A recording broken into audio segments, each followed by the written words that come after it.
Hi, friend. Welcome to Holly's Highlights, a podcast designed to encourage, inspire, and equip you to intentionally live your life full of purpose. I'm your host, Holly Kirby, motivational speaker, leadership cultivator, marketing strategist, and personal cheerleader. Let's check out today's highlight. If you're looking to level up your skincare routine, you have got to try Image Skincare. Their products are professional grade, super effective, and leave your skin feeling amazing. My fabulous esthetician is the one who introduced me to it, so shout out to Carly there. I have been loving the results, and I know you will too. Even better, when you use my code at checkout, we both get a discount. It's a win-win for your skin and your wallet. So why not treat yourself and glow up with me? Head on over to the show notes and grab my code today, and let's glow together. Hello, friends, and welcome back. If you're new here, I'm so glad you found this space. And if you've been walking with me for a while, I am truly grateful. You're part of a community that believes in showing up for the hard stuff, staying honest, and holding on to hope as we all strive to encourage and inspire and equip each other and intentionally living life full of purpose. Now, I recently had a new listener reach out and share with me that he was listening to one of the most recent episodes when suddenly one word stopped him: grit. He continued to share with me that that word really hits home for him. Now, that interaction has stayed with me. Grit. Real grit. It's what separates surviving from thriving. But it's something most of us don't talk about. It's not glamorous. It's not trending. But it's a part of the backbone of how we keep moving forward. It isn't just something we talk about in motivational speeches or self-help books. It's something we actually live every day, often in the shadows, and often when no one even sees. Now, over the weekend, our family celebrated a milestone that, honestly, we weren't sure we'd ever see. My dad, who was diagnosed with multiple myeloma cancer back in 2015, marked 10 years since that diagnosis. 10 years. I remember when the doctor said the prognosis was maybe 3 years. I remember that quiet shock, the held back tears, the way the room just suddenly felt smaller. Twice we faced terrifying 50-50 survival odds, and twice we nearly lost him. But my dad, he chose to fight. He chose hope. He went through a grueling stem cell transplant in 2015, and then just last year, he went through a T-cell transplant, which is a cutting-edge procedure that came with big risks and yet no guarantees. Well, today, with all glory to God, my dad is in remission. That's not luck. That's not science or just science. That is both a miracle of God and grit. It's waking up on the worst days and choosing to keep going. It's putting your trust in something greater. It's staying in the fight even when you're tired and you're scared and everything hurts. Every hospital visit, every sleepless night, every hard decision, my dad kept showing up. So let's talk about what grit actually is. Well, I shared a few episodes ago about Angela Duckworth, who's a psychologist and author of the best-selling book, Grit, and she defines the word as a passion and perseverance for long-term goals. See, grit isn't talent. It's not how smart you are or how fast you can learn or even how lucky you get. Although back in high school, I had a friend who was so lucky, anything she entered, she won. But I digress. One study that Duckworth looked at had over 2,800 cadets at West Point in it. And she found that grit predicted success better than SAT scores, class rank, or even physical fitness. Then in 2014, a meta-analysis of 88 studies with over 66,000 people showed that grit was to correlate strongly with academic achievement, retention, and even job performance, especially when paired with self-discipline. So if you feel like you're not gifted enough, well, take heart because grit matters more. Grit is consistent. It's enduring. It's your refusal to quit. It's showing up, especially when it's hard. Think about that. It's not about intensity. It's about consistency over time. And research backs it up too. In long-term studies, grit was the most reliable predictor of success, more than intelligence, more than income, even more than educational level. Now, let me share a few quotes that I think might capture the spirit of grit that we're trying to convey. One of them, of course, is by Angela Duckworth, where she says, "Grit is living life like it's a marathon, not a sprint." And then, of course, everyone's favorite, Vince Lombardi, where he says the difference between a successful person and others is not a lack of strength, not a lack of knowledge, but rather a lack of will. There's a Japanese proverb that says, "Fall 7 times, stand up 8." And of course, C.S. Lewis, "Hardships often prepare ordinary people for extraordinary destinies." Now, I have sayings all over the house, and one of my children has a friend who likes to randomly cite such sayings. I think I may be being mocked, but these 4 sayings, if you will, that we just shared aren't just cute sayings. They are road signs for people walking through deep valleys, which is actually what my intent of my sayings around the house are intended to do. But anyhow, grit isn't for the faint of heart. Now, let me bring you to something that we're walking through right now. A few months ago, we adopted a sweet little dog from the local pet shelter. I shared this surprise to us with you not too long ago here on season 6, episode 7. I'd highly encourage you to check that one out. It was quite a miracle. It's really, really interesting. But especially to date, it seems to get even a little bit more interesting because one morning recently, I woke up in the wee hours to the doggy hopping on my chest, and I just thought he needed to go to the bathroom. Not a big deal.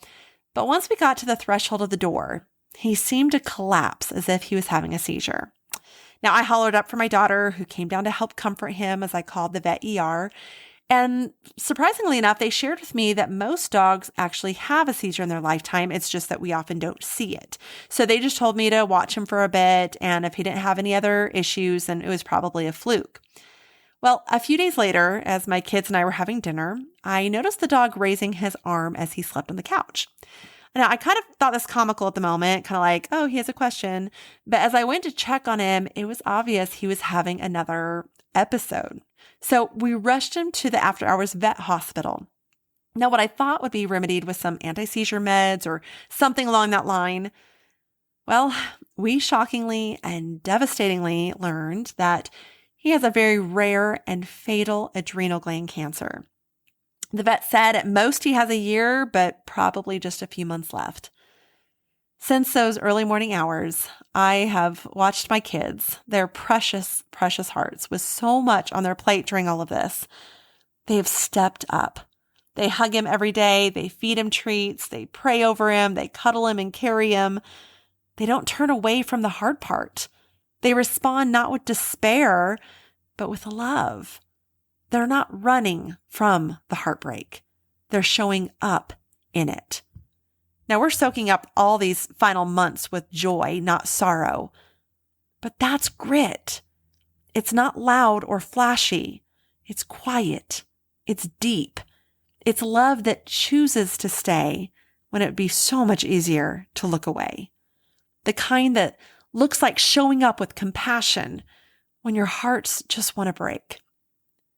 You know, I believe grit and faith are deeply connected.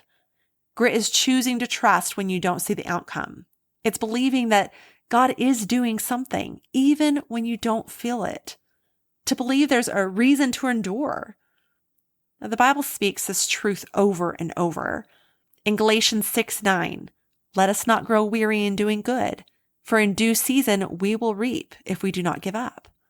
Romans 5:3-4, suffering produces perseverance, perseverance character, and character hope. And Joshua 1:9, be strong and courageous. Do not be afraid, for the Lord your God is with you wherever you go. Grit is not just willpower. It's spiritual endurance. It's holding on to God when the storm doesn't let up. God doesn't waste pain, my friends. He uses it to build endurance in us, to shape us into people who don't give up and don't give in. So what are some practical things that we can walk away with today? I'd suggest 4 of them. 1, grit is learned, not born. As Duckworth's studies show that grit can be cultivated through discipline, habit, and mindset, she found that grit can grow. You're not born with it or without it. It's like a muscle. It strengthens through challenge. Number 2, faith fuels grit. When you believe there's a purpose to your pain, you can press through. When faced with adversity, I think of Jeremiah 29:11. For I know the plans I have for you, declares the Lord, plans to prosper you, not to harm you, plans to give you hope and a future. Me knowing that God's plans can't be thwarted and that He is good for me, well, it helps fuel the grit. And then, of course, I cling to Proverbs 3:5-6. Trust in the Lord with all your heart, lean not to your own understanding. In all your ways, acknowledge Him, and He will direct your path. That's where I grasp on I don't have to understand it, but it is an opportunity to walk by faith. Number 3, grit matters more than talent. In a long-term study, grit was the best predictor of success, even more than IQ, family, income, or even test scores. Now, a study in the Journal of Personality and Social Psychology showed that grittier people, is that a word, grittier? I may have just come up with that word. But people who have the most grit tend to stay committed to their goals over years, even decades. Grit matters, and it matters more than talent.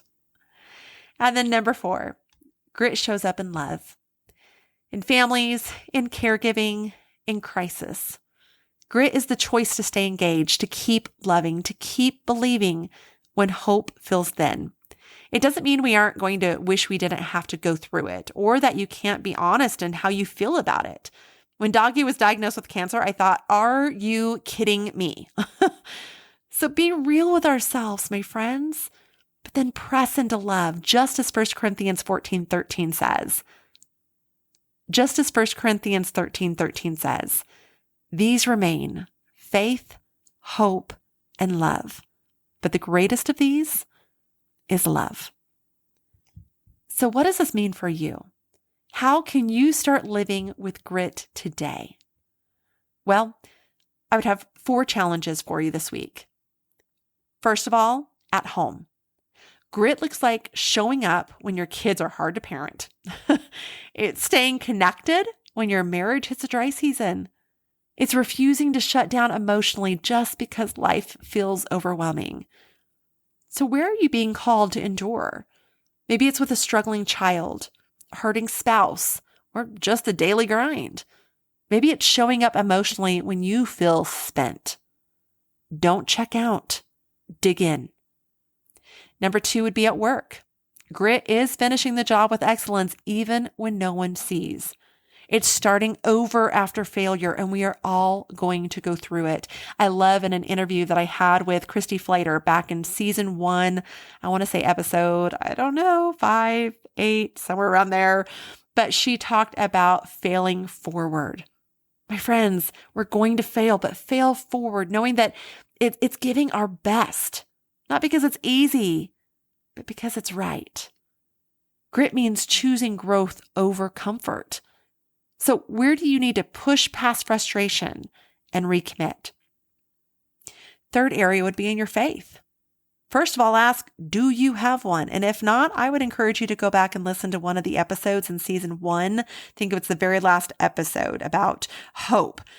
Well, there we can have a foundation in our faith, which I'll share with you there. But if you already have faith, then maybe it's praying when you feel dry.